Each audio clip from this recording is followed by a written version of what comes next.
네, 그렇죠. 이제 우리 공부를 시작해야죠.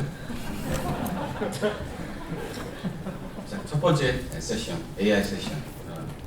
이승훈 교수께서 말씀 잘하셨고, 조금 오프닝은 네이버의 하정우 리더님께서 스마트 머신러닝 플랫폼에서 이제 AI를 어떻게 잘 활용을 잘 하는지 이런 관련된 이슈들을 그 산업계에서 가장 선두를 달고 있는 기업 중에 하나인 네이버에서 발표해 주시도록 하겠습니다.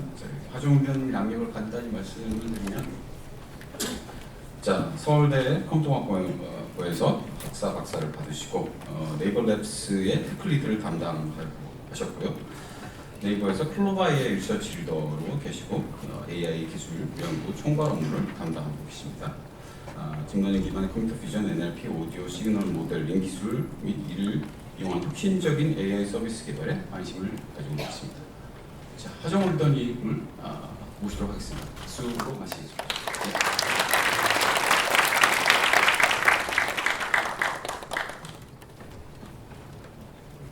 네, 안녕하세요.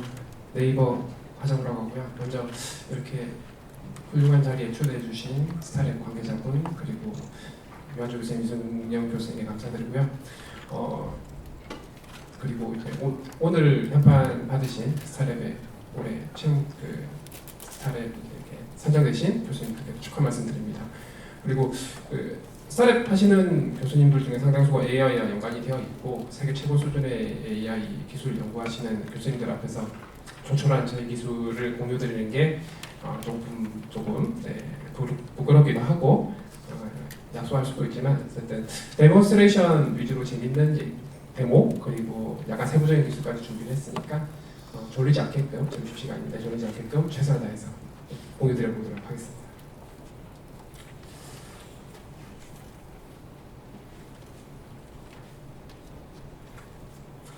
네, 회사에서 났으니까 회사 서비스 소개를 약간 드려야겠죠. 네이버 여기 참석하신 분들은 많이 쓰시든 적게 쓰시든 어쨌든 네이버 서비스 많이 쓰실 것 같고요. 해외에서 좀 공유를 해주다 보니까 기본적인 서비스 화면 같은 것들을 좀 예시를 들어놓은 상황이고요.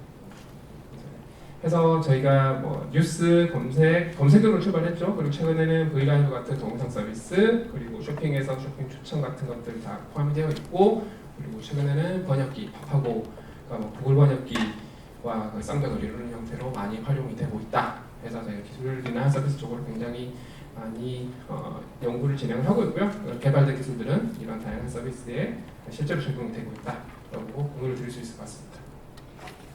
그리고 국내에서는 네이버 위주로 서비스가 진행되고 있다면 일본 그리고 동남아시아 그리고 글로벌 관점에서는 라인 서비스를 좀 집중을 해서 진행을 하고 있고요. 출발은 일본에서 메신저 서비스로 출발을 했는데 현재는 다양한 컨텐츠 플랫폼으로서 이렇게 뉴스라든가 혹은 마찬가지로 뮤직, 쇼핑 등의 다양한 형태의 서비스를 제공을 하고 있습니다. 해서 현재 한 먼슬리 액티브 유저 수가 2억 3천만 정도 되는 글로벌 서비스 정도로 보시면 될 것 같습니다.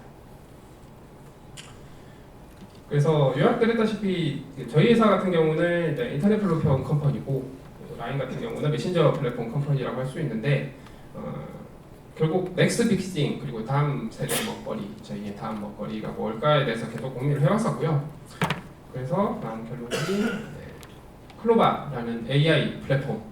사실 출발은 AI 어시스턴트 플랫폼을 제대로 잘 만들어서 어시스턴트 플랫폼 기반의 어떤 에코시스템을 만들어 보자라는 원대한 꿈을 품고 출발했는데 아직까지 많은 사용자분들이 인공지능 하면 아이언만의 자비스 최근에도 어벤져스 영화에도 나왔다시피 그런 자비스를 생각하셔서 아직 갈 길이 멀죠. 스피커 많이 써보신 분들 다 아시겠지만 갈 길이 멀어서 열심히 AI 플랫폼 만들려고 노력을 하고 있고요. 그래서 비서 플랫폼은 비서 플랫폼대로 가는데 거기에서 나오는 중간중간 컴포넌트 기술들은 저희가 운영하고 있는 각각 컨텐츠 서비스들 말씀드렸던 쇼핑이 됐든 동영상이 됐든 혹은 뉴스나 여러 뮤직이나 다양한 서비스에 적용을 해서 진행을 하고 있습니다.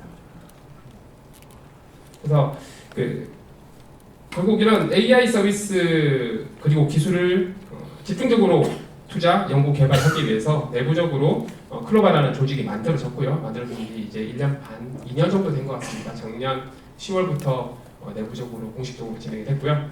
그리고 클로바의 비전은 결국 AI 기술을 잘 만들어서 많은 사용자들에게 더욱 행복하게 하는 좋은 가치를 제공하자라는 데 그 목적과 비전이 있다고 할 수 있고요. 그래서 저희 팀, 클로바 AI 팀의 목적은 이렇게 혁신적인 AI 기술을 잘 만들고 이거를 기술에서 그치는 혹은 모델에서 그치는 뿐만 아니라 실제적인 가치를 줄 수 있는 AI 서비스화 함으로써 결국 더 나은 세상을 만들자 하는데 방점을 두고 있습니다. 근데 저희 사실 AI for everyone, 그러니까 for everyone이 모두를 위한 이런 뜻인데 저희 클로바의 헤드인 김성훈 교수님이 딥러닝 강의를 만들면서 처음 썼던 용어 같은데 요즘은 여러 회사에서 다 모두를 위한 땡땡을 써서 특허를 걸어볼 걸 그랬는데 라고 하는 드립을 치시기도 합니다.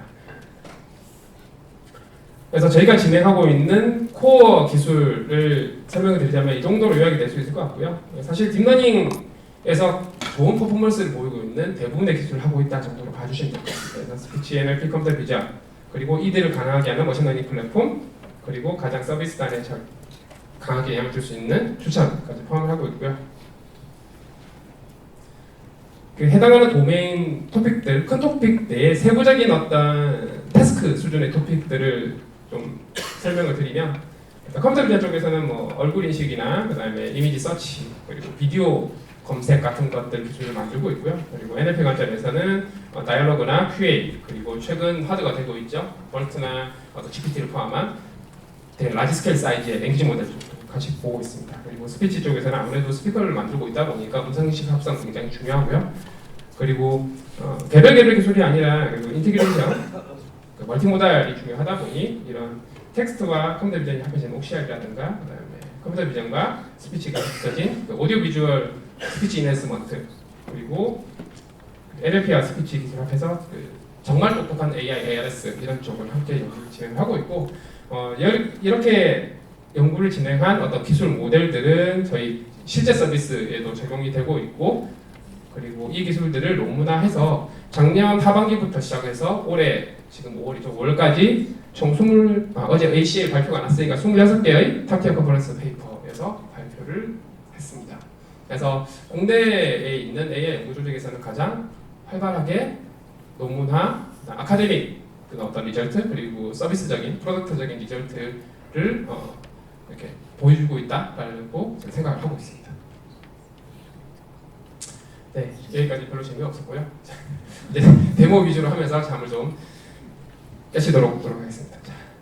자, 첫 번째 데모는 스피치 인핸스먼트입니다. 스피치 인핸스먼트는 보통 디노이징이라고 얘기를 하기도 하고 잡음 제거라고 얘기를 합니다. 스피커 입장에서 보면은 사용자가 발화하는 거에서 배경 작업을 날려주면 훨씬 인식률이 좋아지겠죠. 그런 기술이고요. 원본 동영상, 원본의 같은 경우 잡음이 좀 있는 케이스거든요. 네, 보시면 이게 야구장에서 쌈 싸먹는 동영상인데요. 네, 보면은 뭐 응원가 소리도 들리고 그렇습니다.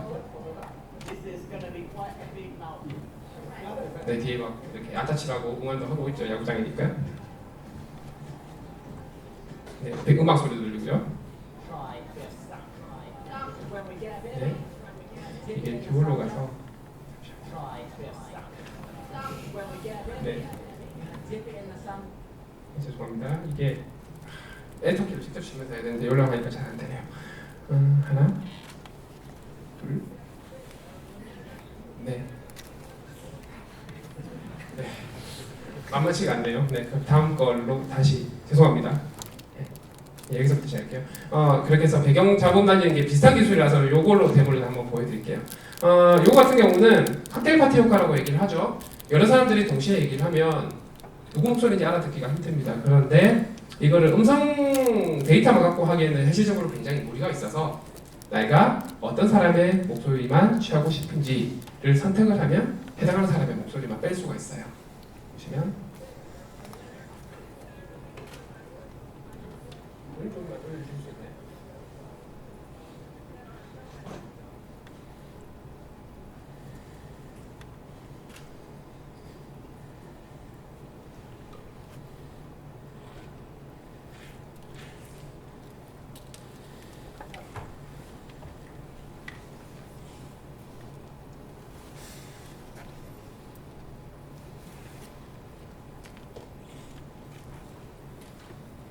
스캔 파트 입고 나왔었죠. 에어로빅스 같은 경우는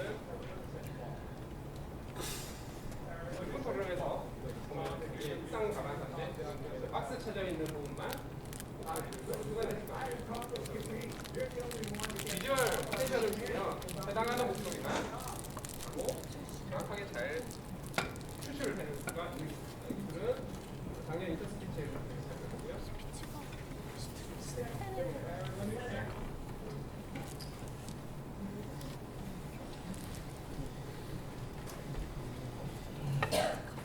네, 다음 음성 확성 기술입니다.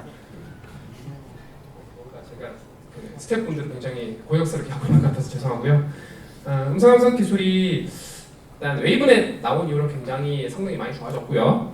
그럼에도 불구하고 녹음에 필요한 시간이 꽤 많이 들었었어요. 그러다가 점점 기술이 발전을 하면서 최근에 나오는 어떤 음성 합성 기술들이 굉장히 좋아지면서 타코토론 1, 타코토론 2, 그리고 하이브리드 스타일로 계속 넘어오면서 필요로 되는 녹음된 음성의 숫자가 점점 줄어서 지금은 40분 정도의 녹음이면 예전 10시간, 20시간만큼의 어떤 음성 합성 성능을 보여주게 됩니다. 안녕하세요. 오늘의 브리핑 시작합니다. 오늘의 날씨를 알려드릴게요. 현재 날씨는 맑고 기온은 10도입니다. 오후에는 맑을 것으로 예상됩니다. 오늘 최저 기온은 어제와 같은 4도, 최고 기온은 어제보다 1도 높은 17도입니다. 미세먼지 농도는 좋은 단계네요. 오늘 등록된 일정이 2개 있습니다. 오후 3시 치과 예약, 6시 동창 모임입니다. 그럼 오늘 하루도 행복하고 즐거운 일만 가득하기를 바랄게요. 지금까지 유인나와 클로바의 음성 합성 기술이 함께 전해드렸습니다. 네, 이 목소리는 100% 음성 합성 목소리고요. 4시간짜리 녹음으로부터 만든 순수하게 완전히 새로 생성해낸 목소리라고 보시면 됩니다. 그래서 굉장히 구분하기 힘들죠. 현재 저희가 가지고 있는 기술은 30분 정도의 녹음이면 완벽하게 다 되는 건 아니고요. 하지만 트레이닝 데이터랑 비슷한 부분의 어떤 도메인이면 거의 유사하게 목소리가 만들어지고 실제로 저희가 작년이죠. 올해 AI 컬러 키엄에서 저희 썬캠님이 립싱크 톡을 한번 한 적이 있어요. 근데 아무도 몰랐죠. 립싱크를 했는지 실제 목소리를 했는지 그게 실제로 40분 녹음한 걸 가지고 진행을 했었습니다. 그래서 저게 필요한 녹음 시간은 점점 줄어들고 있고 퍼스널라이즈드 녹음을 위해서 시간을 더 줄이는 연구를 계속 진행을 하고 있습니다.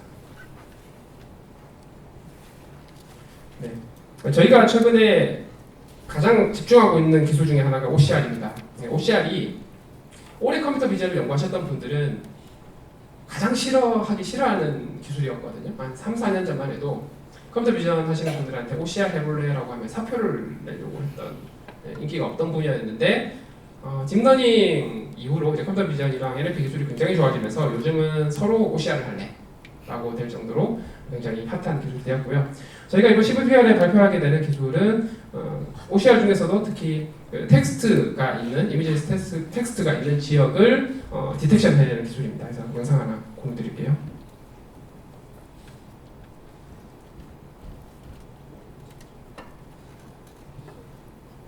네, 보시면 기존의 OCR에서 텍스트 디텍션 방법은 바운드 박스, 그러니까 텍스트 영역에 있는 박스를 이렇게 추출하는 기술이었는데 저희의 고민은 일본어 같은 경우는 띄어쓰기를 쓰질 않아요. 그러다 보니까 일반적인 사물의 가로 세로 비율과는 전혀 다른 형태의 굉장히 가로 세로 비율이 나쁜 디텍션을 해야 됩니다. 그러다 보니까 디텍션 모델이 잘 동작을 하지 않고요. 그래서 저희는 박스 형태가 아닌 개별별 캐릭터 단위를 그런 힘맵 형태로 캐릭터 다 아니다를 표현하는 힘맵 형태로 표현을 했고 그냥 캐릭터 단위만 하면 해당하는 문자가 이 문자열이 한 문자열에 해당하는지 아닌지를 구분하기 힘들기 때문에 여기 있는 어피니티 스코어를 별도로 계산해서 인접한 두 글자가 같은 단어다, 같은 단어에 속한다 아니다를 개별 모델을 하게 됩니다. 그래서 실제 인더와일드 데이터에 대해서 적용을 했을 때 굉장히 좋은 성능을 보이고 있고요. 저희 실제로 나가고 있는 팝하고 그리고 B2B에서 나오고 있는 서비스 모두에 적용이 되어 있는 기술입니다. 자세한 모델 설명을 뒤에서 해드릴 거고요. 그래서 이 기술들이 올해 1월 기준 아이시다르라는 신텍스트 챌린지의 리더보드들이 꽤 많이 있는데 거기서 4개에서 전부 1등을 하는 기술이었고요. 지금은 아마 저희가 이쪽 챌린지에 신경을 좀 안 써가지고 몇 개는 아마 내려가 있는 걸로 알고 있습니다. 그리고 네, 한류 바야흐로 뭐 몇 년 동안 계속 한류 열풍이었죠. 근데 이 팬들 입장에서 보면 여기 BTS 영상인데 BTS가 사람 수가 좀 많아요. 근데 개별 팬들 입장에서만 보면 자기는 이 개별 팬은 자기가 좋아하는 오빠만 보고 싶단 말이죠. 그래서 BTS가 만약에 1시간짜리 예능 프로그램에 나왔다. 그러면 내가 좋아하는 오빠는 기껏 나와봐야 5분이거든요. 그럼 5분 보려고 1시간짜리 영상을 다 보고 있자니 시간도 아깝고 요즘 젊은 친구들은 유튜브에서 짧은 걸 좋아하니까 저희가 개별 멤버별로 이런 그 예능 비디오가 주어지면 개별 멤버별로 출연하는 장면만 자동으로 추출해내는 영상을 만드는 모델을 만들었습니다. 해서 보시면 여기 V나 정국이나 슈가나 이런 친구들만 자동으로 뽑아내게 되죠. 그래서 이거를 브이라이브 플랫폼에 올려서 동남아 쪽에 올렸더니 네, 원본 영상보다 클릭 수가 훨씬 더 많이 증가하더라라는 걸 확인할 수가 있었고요. 이제 내 팬들 입장에서 보면은 무료방만 보면 되는 거죠. 그리고 이제는 뮤직비디오도 마찬가지입니다. 뮤직비디오에서 마찬가지로 이거는 손으로 팬들이 자기가 좋아하는 셀럽을 직캠을 찍는 경우도 있어요. 그 멤버들만 나오는 직접 찍는 동영상을 찍는 경우가 있는데 마찬가지로 뮤직비디오가 주어지면 이렇게 개별 멤버들만 센터로 잡아서 나오는 뮤직비디오를 자동으로 생성해주는 서비스도 저희가 브이라이브에 태워서 지금 나오는 거 블랙핑크죠. 그리고 트와이스 두 개에 대해서 저희가 서비스를 올렸더니 팬들끼리 배틀이 붙었다고 얘기는 하죠. 경쟁이 붙어가지고 원본보다 대여섯 배 더 많은 클릭수를 보이고 있습니다. 그리고 저희가 인터내셔널 컨퍼런스에 부스를 나가는데 얘를 틀어놓으면 연구자들이 넋을 잃고 가만히 보고 있다가 이 기술 뭐냐? 네, 많이 물어보죠. 그래서 보통 이런 퍼스널 리아이디나 뭐 트래킹이나 포즈 스티메이션이나 이런 쪽은 거의 CCTV 이런 데모만 보여주는데 저희는 이런 데이터를 활용하는 게 가능하니까 좀 더 재미있게 연구를 할 수가 있죠. 네, 끝까지 보고 싶지만 시간 관계상 패스하겠습니다. 네, 기술적인 디테일로 좀 들어가겠습니다. 이제 진짜 공부하는 시간이고요. 말씀드렸던 OCR 크래프트입니다. OCR 크래프트 보시면 저희 모델의 특징은 기존 모델은 여기 바운드 박스를 잡는 박스 리그레션 형태로 진행을 하는데 저희는 일단 두 개로 나누고요. 하나는 개별 캐릭터들에 대한 스코어, 리저널 스코어가 나옵니다. 그리고 이거 가우시안으로 표현되고요. 그리고 이 개별 텍스트들이 실제로 연결이 되는 거다 아닌 거다에 대한 이런 이 부분이죠. 이 부분에 대한 마찬가지로 확률이 힘맵으로 주어지게 됩니다. 그래서 두 가지를 동시에 멀티태스크 러닝을 통해 가지고 나중에 이렇게 박스를 잡아내게 됩니다. 이렇게 되면 어떤 부분이 좋냐면 보시다시피 기존의 모델들이 되게 힘들어했던 커브 텍스트를 다 잡아낼 수가 있어요. 이렇게 되면서 성능을 굉장히 올릴 수가 있었고요. 이렇게 잡아낸 디텍트된 박스들을 이용해서 리커그니션 모델을 태우면 OCR의 텍스트 인식 성능이 굉장히 많이 좋아지죠. 그리고 OCR 필드에서 가장 큰 문제점은 보시면 여기 벤치마크 데이터셋인데 종류들이 좀 많아요. 근데 모델들이 쭉 있는데 보시다시피 블랭크가 엄청 많습니다. 이 얘기는 자기가 모델을 개별 그룹에서 모델을 만든 다음에 잘 되는 데이터셋에만 이렇게 테스트를 한 거예요. 그러면 이걸 구현해야 되는 개별 기업이든 학교들 입장에서는 이 구멍들이니까 다 채워야 된단 말이죠. 그러다 보니 이 한마디로 OCR 쪽에서는 OCR 연구는 스탠다드된 프로토콜이 없고 약간 좀 애독식으로 연구가 됐다는 부분이 있었고요. 그래서 저희가 OCR 처음 시작할 때 이래서는 안 되겠다 생각을 해서 개별 디텍션 모델, 리커그니션 모델, 그리고 개별 테스트셋에 대한 모든 빈칸을 주요 모델에 대해서 다 채우기로 했습니다. 다 채우기로 했을 때 어떤 데이터 디스트리뷰션 상에서는 어떤 조합의 어떤 모델 형태가 잘 되는지를 모두 확인을 했고요. 그걸 최적화한 형태의 리커그니션 모델이 지금 저희 서비스에 적용이 되어 있습니다. 이 논문도 아카이브에 올라가 있고요. 데이터도 저희 데이터 포함해서 저희 오픈 기터브 리포지터리에 올라가 있기 때문에 OCR에 관심 있으신 분들은 다운받아서 진행해 보시면 될 것 같습니다. 요거는 이제 패션 아이템 리트리버입니다. 패션 아이템 조회는 내가 사진을 찍으면 그 옷과 같은 혹은 비슷한 옷을 조회해주는 기술인데 현재 알리바바의 타오바오가 가장 잘한다고 알려져 있는데 저희가 내부적으로 만든 기술을 이용해서 벤치마크를 돌려본 결과 저희 기술이 알리바바보다 훨씬 더 정확한 정확도를 보이는 걸 확인을 할 수 있었고요. 마찬가지로 이 기술 또한 아카이브에 논문이 올라가 있습니다. 해서 어떤 이미지 리트리버리나 프로덕트 리트리버리에 관심 있으신 분들은 체크해 보시면 좋을 것 같고요. 네, 데모 보여드렸던 오디오 비주얼 스피치 인핸스먼트 기술입니다. 그래서 결국은 여기 있는 음성 스펙트로 여기서 MFC를 샀어요. MFC 피처용 이런 컨볼루션 네트워크, 그 다음에 이미지 프레임용 컨볼루션 네트워크를 태워서 위에서 이제 머지를 해가지고 이제 얼라인을 맞추고 만들어진 어떤 피처를 가지고 이제 인핸스먼트를 시키게 되면 굉장히 좋은 성능을 보인다라는 걸 확인할 수가 있었고, 현재로서는 전 세계에서 구글이랑 저희랑 정확하게 얘기하면 구글이랑 저희 팀에 있는 분, 그리고 옥스퍼드 VCC 그룹에 있는 지재만 교수 랩이랑 저희가 코업을 하고 있거든요. 그 정도가 거의 스테이트 오브 디아트를 서로 다투고 있는 상황이다 정도 얘기할 수 있습니다. 그 외에 리얼, 그러니까 포토리얼 스타일 트랜스퍼 기술을 하고 있는데요. 스타일 트랜스퍼 하면 보통은 개인 사진, 셀피를 주면 뭐 고우 스타일로 바꿔라 이런 거에 게티스 논문이죠. 2015년 게티스 논문 이후로 굉장히 텐서플로우 기본 라이브러리로 많이 나오고 있는데 곧 이런 아티스틱 스타일 트랜스퍼는 약간 인기가 시들한 것 같아요. 워낙 많이 나와가지고. 근데 이런 실사 형태의 스타일 트랜스퍼 하는 거는 데이터 오그멘테이션 관점에서도 꽤 유용한 부분이 있어서 저희가 좀 이쪽 기술을 좀 연구를 했고요. 근데 기존의 문제가 뭐냐면 이 포토 WCT, 엔비디아에서 나온 포토 WCT가 스테이트 오브 디 아트인데 이 모델이 다 좋은데 포스트 프로세싱을 안 하면 이렇게 됩니다. 그래서 포스트 프로세싱이 한 80%는 먹고 들어가고요. 얘만 하면은 이렇게 성능이 별로죠. 그런데 이 포스트 프로세싱이 시간을 또 굉장히 많이 먹습니다.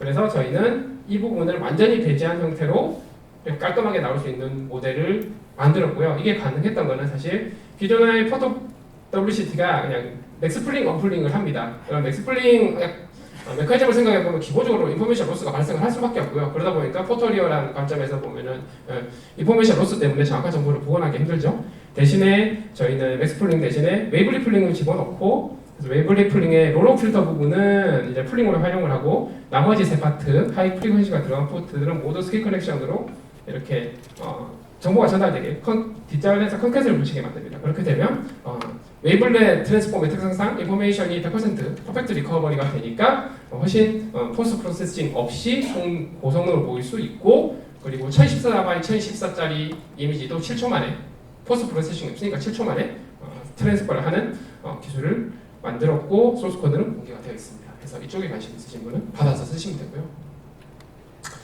네. 이 연구는 저희 인턴십으로 와 있는 저희 연구 인턴 분들이 주도를 해서 진행을 한 연구인데요. 고사에 이런 말이 있죠. 청출을 합니다. 그래서 스승보다 나은 제자라는 뜻이죠.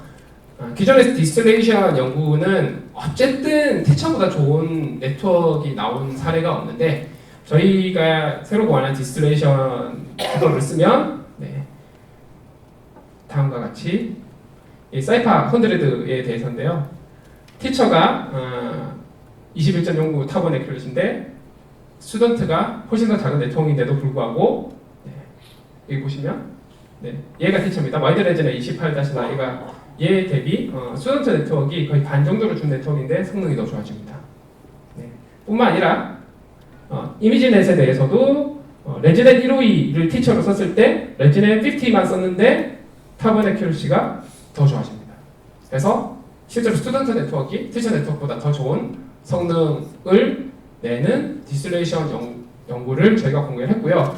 그래서 오브젝트 디텍션이나 세그멘테이션 같은 태스크의 파인 튜닝 하는데 시간이 꽤 오래 걸리는데, 저희 디스틸레이션 방법을 써서 개별 태스크의 파인 튜닝을 하게 되면 훨씬 더 빠른 시간에 훨씬 더 좋은 성능을 어떤 모델을 만들 수 있다라는 것을 확인할 수가 있습니다. 그리고 좋은 백본을 만드는 게 굉장히 중요한 이슈인데요. 백본을 좋게 만들기 위해서는 온갖 레귤레이션이나 오토메이션 기법들이 사용이 되는데, 그 중에 저희가 새로운 형태의 데이터 오그멘테이션 기법을 하나 제안을 했습니다. 이름하여 컴믹스고요. 기존의 스테이트 오브 디 아트는 믹스업이라는 녀석이 있습니다. 믹스업 하면은 뭐 별거 아니고요. 개 사진이랑 고양이 사진이 같이 있으면, 이 두 사진이 있으면 픽셀 와이즈로 에버리지를 합니다. 에버리지라면 이런 사진이 만들어지겠죠. 굉장히 나이브하죠. 그 외에 그보다 좀 더 이전의 방법은 컷아웃이라고 있는데 그냥 랜덤하게 박스 찍어서 이렇게 블랙아웃 마스킹을 해버립니다. 근데 얘네 이렇게 그 백본 트레이닝을 할 때 하면 성능이 좀 오르긴 오르는데 뭔가 좀 인투이티브하지 않아서 저희가 했던 방법은 오려서 믹스해서 붙이기를 합니다. 그렇게 되면 약간 개머리를 가진 고양이 머리를 가진 개처럼 되지만 이거는 그냥 우수라고 만든 이미지고요. 실제로는 이런 형태로 데이터 오그멘테이션을 하게 되면 성능이 실제로 클래시피케이션 성능이 기존 오그멘테이션 방법 대비 훨씬 더 많이 오르고요.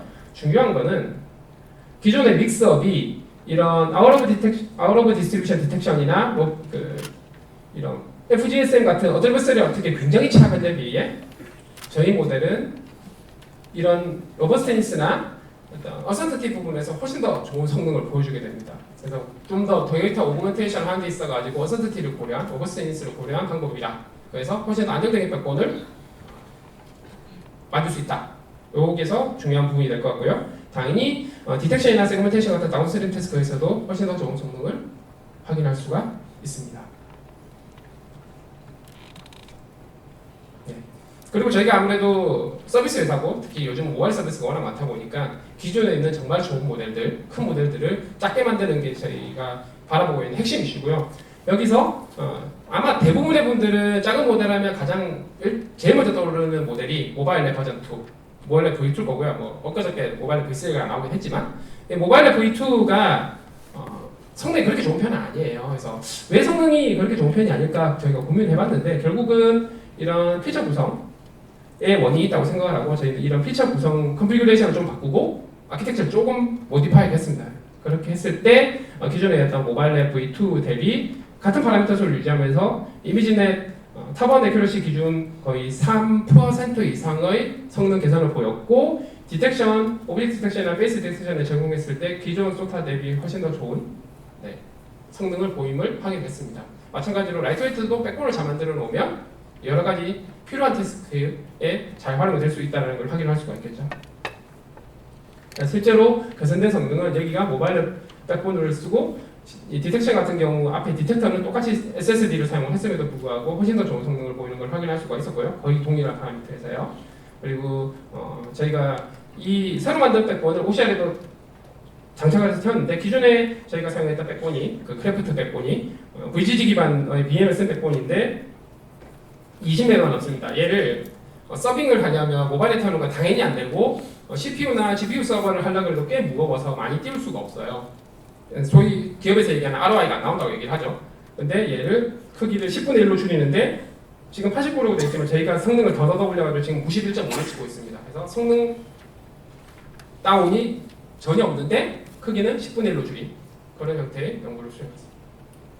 그래서 저희가 만든 얼굴 디텍터 모델을 보면 기존의 오픈시브에서 기본적으로 제공하는 레진의 작은 거에 SSD를 붙인 거 대비 훨씬 더 좋은 성능을 보이는 걸 확인할 수가 있고요. 제너레이티브 모델 관점에서 이제 작년 12편에서 스타겐을 발표를 했죠. 그래서 겐 해보시는 분들, 특히 이미지 생성해 보시는 분들은 한 번쯤은 다운받아서 해보셨을 법한 모델을 저희가 공개를 했고요. 그리고 이런 컴퓨터 제품만 아니라 저희가 아무래도 검색회사 그리고 NLP 관련 서비스들이 많다 보니 빅 랭귀지 모델에 관심을 많이 갖고 연구를 진행하고 있는데 저희 자체적으로도 벌트에 기반한 어떤 새로운 형태의 랭귀지 모델을 만들어서 서비스에 적용하기 위해서 많이 진행을 하고 있고요. 여기서 핵심은 아키텍처를 많이 건들다기보다는 데이터 코퍼스 단위의 커리큘럼 러닝만 잘해도 기존 성능 대비 훨씬 더 올라가는 걸 확인을 할 수가 있습니다. 여기서 보면 이 평행 보라색 라인이 멀티링구얼 구글에서 제공한 멀티링구얼 버튼인데 저희가 여러 가지 코퍼스 커리큘럼 러닝이나 앵글의 매스킹을 통해서 트레이닝을 해본 결과 오히려 블럭 셀프-포텐셜 블럭이 6개밖에 안 되는 모델이 12개짜리 베이스 모델보다 더 좋은 성능을 나타내는 모델을 또 저희가 만들 수가 있었고요. 이름을 제가 랭귀지 리프레젠테이션 바이 크로바라고 해서 자작 이런 거 이름 만들 때는 다들 이렇게 좀 잘 조합해서 만들잖아요. 벌트가 그렇게 만들었듯이. 그래서 만들다 고민하다 보니까 EI 이름으로 이렇게 라바라는 이름으로 만들었고 저희의 희망은 스타크래프트 해보신 분들은 아시겠지만 저그의 그 작은 개가 라바잖아요. 이 라바가 울트라 리스크가 되게끔 더 많은 서비스를 찾고 더 좋은 모델을 만들려고 진행하고 있습니다. 그래서 저희가 라바를 이용해서 여러 가지 챌린지를 많이 조정을 했고요. 실제로 위키 SQL에서도 저희가 1등을 잠시 먹었었고 지금은 바뀌었어요. 그리고 코코드에서도 1등을 차지했었고 지금은 바뀌었어요. 네, 저희가 챌린지를 하는 회사는 아니니까 어쨌든 굉장히 좋은 효과를 확인할 수가 있었습니다. 그리고 이 모든 게 가능했던 것은 사실 NSML이라는 플랫폼 때문 덕분이고요. 연구를 하기 위한 최적의 플랫폼, 그래서 GPU 어로케이션이나 어떤 모델 트래킹, 그다음 서빙까지 가능한 플랫폼을 저희 자체적으로 개발해서 사용을 하고 있고요. 스킵하겠습니다. 그래서 여기 있는 모든 기능들을 다 제공하는 플랫폼 덕분에 저희가 연구를 잘 수행할 수가 있었다고요. 그리고 뿐만 아니라 오토ML까지 함께 진행을 하고 있는데 아마 오토ML 관련한 톡은 나중에 기회가 있을 때 저희가 따로 공유를 드릴 수 있을 것 같습니다. 그래서 추가적인 데모는 여기서 확인하실 수가 있고요. 그래서 여기 계신 분들 학회 많이 가실 텐데 저희가 올해 부스 운영 나갈 학회들의 명단입니다. 제가 지난주에 여기를 갔다 왔고요. 나머지 학회들의 저희 회사가 부스를 다 운영을 할 거니까 들으시면 교수님들도 괜찮습니다. 들으시면은 아주 귀여운 큐트한 선물들을 드릴 테니 꼭 들어주시기 바랍니다. 그리고 뭐 회사에서 나왔으니 당연히 채용 얘기를 안 할 수가 없고요. 저희 계속 채용 많이 하고 있고 혹자는 채용을 안 한다라는 소문이 잘못 나가 있는데요. 저희 채용 계속 하고 있습니다. 채용하고 있고 그리고 리서치 인턴도 여전히 계속 많이 뽑고 있습니다. 그래서 저희 팀으로 오시면 여기 있는 조영 교수님이나 사이클게임 만든 준양이나 그다음에 뭐 이런 유덤에 있는 한나 같은 연구자들이랑 같이 콜라보레이션, 디스커션 하면서 논문을 워크를 하는 거를 진행을 하실 수가 있고요. 그리고 특히 올가을 그리고 내년 봄에 시작하는 레지던시 6개월 동안 연구만 하게 전폭 지원하는 프로그램이 있습니다. 구글 브레인 레지던시 생각하시면 돼요. 그리고 이 레지던시 출신들이 잘된 케이스들이 되게 많아서 탑tier 컨퍼런스 페이퍼 발표뿐만 아니라 좋은 그러니까 탑 미국 타스쿨 유학 간 케이스도 있고 프리트워드 네트워크스 같은 좋은 회사로 트랜스포도 되고 최근에는 AI2로 이렇게 취업이라고 해야 되죠 거기는 지나간 친구들도 있습니다.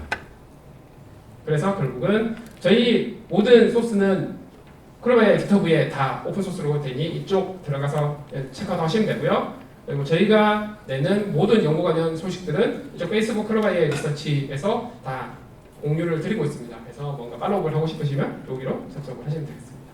네, 긴 발표 들어주셔서 감사합니다. 두 번째 연사부는 저 포스텍 이승현 교수님, 그래픽스 연구실 이승현 교수님께서 비주얼 데이터 기반 영상 처리라는 주제로 발표를 해주시겠습니다. 이게 저기 이승현 교수님은 인공지능 딥러닝 같은 기술을 이용해서 영상 처리에 관련된 영상을 향상시키는 그런 내용으로 발표해 주실 예정이시고요. 뭐 간단히 양력을 말씀드리고 싶은데 양력이 굉장히 깁니다. 그래서 뭐 아주 많은 상과 많은 곳에서 중요한 위치에 계시며 그리고 하나 말씀드리면은 2009년에 잠시만요. 2009년에 그 DWing과 기술과 이 팜이 게재된 그 기술이 아도비의 기술이 되고 아도비 제품에 실린 그런 기술이 있습니다. 그래서 이제 중요한 기술을 많이 개발하신 이승현 교수님께서 훌륭한 발표를 해주시겠습니다. 네, 박수로 맞으시기 바랍니다. 네, 감사합니다. 제가 오늘 말씀드릴 거는 빅 비주얼 데이터 기반 영상 처리 이렇게 제목 잡았는데요. 일단 그 영상 화질 개선에 관계된 내용이고요. 여기 보시면은 왼쪽 사진 보시면 별로 색깔이 별로 그런데 일단은 좀 더 색깔도 좋아 보이죠? 그 중간에 있는 사진 보시면 뭐 괜찮은 사진이긴 하지만 이렇게 하면 좀 구도가 나아 보이고요. 그래서 이런 게 보통 영상 처리라고 하는데 요즘에는 영상 처리라는 말보다는 그 계산 사진학, 컴퓨테이션 포토그래피 이런 용어를 많이 얘기하고 있고요. 계산 사진학은 이렇게 사진이나 영상, 사진, 영상, 비디오가 주어졌을 때 거기에 컴퓨테이션을 결합해서 그 사진과 비디오의 그 화질을 계산하는 그런 연구 분야를 말합니다. 그리고 제가 이 계산 사진학에 좀 관심을 가지는 얘기는 주제는 이걸 보시면 아실 수 있는데 그 위에 있는 거는 1993년도에 개봉된 주라기 공원이고요. 밑에 거는 2013년에 재개봉하면서 다시 토칭을 한 건데 그 보시면 위에 거보다 밑에 게 훨씬 더 화질이 좋잖아요. 훨씬 더 화질이 좋은데 물론 리터칭에서 화질이 좋죠. 근데 여기 상당히 의문이 드는 게 아시다시피 여기 지금 화면에 똑같은 크기로 나왔으니까 위에 있는 비디오나 밑에 있는 비디오나 그 픽셀 수? 픽셀 수는 똑같거든요. 똑같겠죠 당연히. 근데 도대체 이 픽셀들이 어떤 값을 가지길래 어떤 비디오는 위에처럼 좀 더 후져 보이고 어떤 비디오는 밑에처럼 되게 선명하고 좋아 보이는가. 근데 그거를 그냥 봐서는 픽셀값만 봐서는 알 수가 없잖아요. 그래서 이런 리터칭을 뭐 되게 헐리우드에서 뭐 시간과 돈을 많이 들여서 하는데 이런 걸 좀 자동으로 할 수 있는 기술을 개발하면 좋겠다. 그런 생각을 하게 됐고요. 그래서 그걸 하려고 보니까 뭐 결국에는 뭐 딥러닝 해야 되는 거죠. 그게 뭐 문제가 딥러닝 문제가 애매할수록 잘 풀린 뭐 그건 아니지만 문제가 애매할 땐 뭐 보통 딥러닝 써서 하죠. 그래서 저걸 보시면 사실 문제는 비교적 명확한데 답은 전혀 명확하지 않죠. 그래서 결국에는 저거 하려면 좀 빅데이터를 써야겠다고 생각하게 됐고요. 그래서 빅비디오 데이터 기반 계산사지랑 뭐 그걸 어떻게 말씀드릴 수 있냐면 일단 영상이 되게 많죠. 인터넷 영상이 되게 많죠. 많은데 그래서 에페타 사진 보시면 이렇게 영상이 많은데 이런 에페타 사진 보시면 뭐 좋은 것도 있고 나쁜 것도 있겠죠. 뭐 이런 거는 좀 좋아 보이고 이런 거 좀 뭐 이것도 괜찮아 이런 것도 나빠 보이는데 이런 되게 영상이 많이 있을 때 그 영상에서 되게 좋은 거를 모은다 이거죠. 이렇게 하면 좋은 거가 남겠죠. 이런 좋은 영상들을 우리가 분석을 해서 어떤 공통적인 특징이나 성질 같은 거를 뽑아낼 수 있다고 하면 우리가 그 성질을 이용해서 영상 처리, 비디오 처리 기법을 만드는 거죠. 그러면은 이런 사진이 주어졌을 때 우리가 이 사진을 보니까 이 사진은 뭐 그냥 괜찮긴 한데 좋은 사진들이 가지는 일반적인 특성에 비해서 어떤 게 빠져 있다. 뭐 그런 게 있을 수 있잖아요. 그래서 우리가 그런 걸 파악할 수 있다면 저 사진에다가 좋은 사진들이 가지는 특성 중에 제가 없는 걸 더해주면 우리가 거의 자동으로 이렇게 만들 수 있지 않을까라는 생각을 한 거죠. 그래서 이런 크게 보면 이런 그 주제를 가지고 연구를 하고 있는 걸 오늘 소개해드리려고 하고요.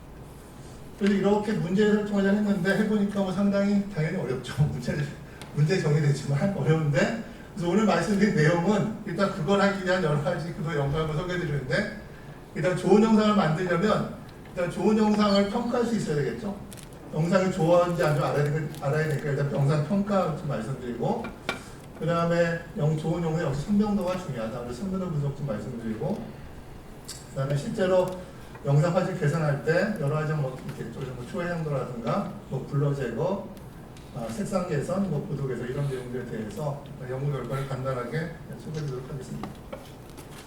그래서 첫 번째 영상 특징 분석 보시면 여기 보시는 것처럼 일단 영상이 주어지면 그 영상이 좋은가 나쁜가 이렇게 판단하는 거죠. 하이 퀄리티, 로우 퀄리티 일단 판단을 하고 또 거기에 더해서 우리가 영상 보면 어떤 요소들이 있잖아요. 이거 보시면은 여기 뭐 컴퓨터 보색도 있고 어떤 블러도 있을 수 있고 뭐 삼각 분할법 그런 것도 있고 뭐 심도 그런 것도 있고 이런 것도 있는데 이 사진들을 보시면 이 사진들이 이런 어떤 좋은 영상의 특징 중에 어떤 걸 가지고 있는가 그런 것들을 판단해서 이런 경우에는 뭐 이 영상은 모션 블러가 있고 삼각 분할법을 만족한다 그런 거를 알아내는 거죠. 그래서 일단 딥러닝을 할 거니까 데이터셋이 있어야 되는데 뭐 저희가 만들지 않고도 이미 좋은 데이터셋이 있고요. 아바 데이터셋이 있고 뭐 이종원장이 있고 레이블장 영상이 있고 각각 영상마다 푸니프할 점수가 있고요. 그래서 그런 거 우리가 활용해서 분석하게 되는 거죠. 그래서 기본적으로는 뭐 CNN 써서 하는 건데 딥 네트워크 써서 하는데 일단 좋은 피처를 뽑는 게 중요하니까 저희가 피처 직접 뽑기보다는 이미지 넷에 있는 이미지 클래시피케이션 네트워크를 가져와서 그 네트워크에서 뽑은 피처를 쓰는 거죠. 그래서 일단 프리트레인된 이런 프리트레인된 네트워크가 있으면 그 네트워크는 이미지 클래시피케이션 하기 위한 거니까 그걸 하기 위해서 이렇게 쭉 네트워크가 뭐 레이어를 붙여가면서 이렇게 피처를 뽑아준다 이거죠.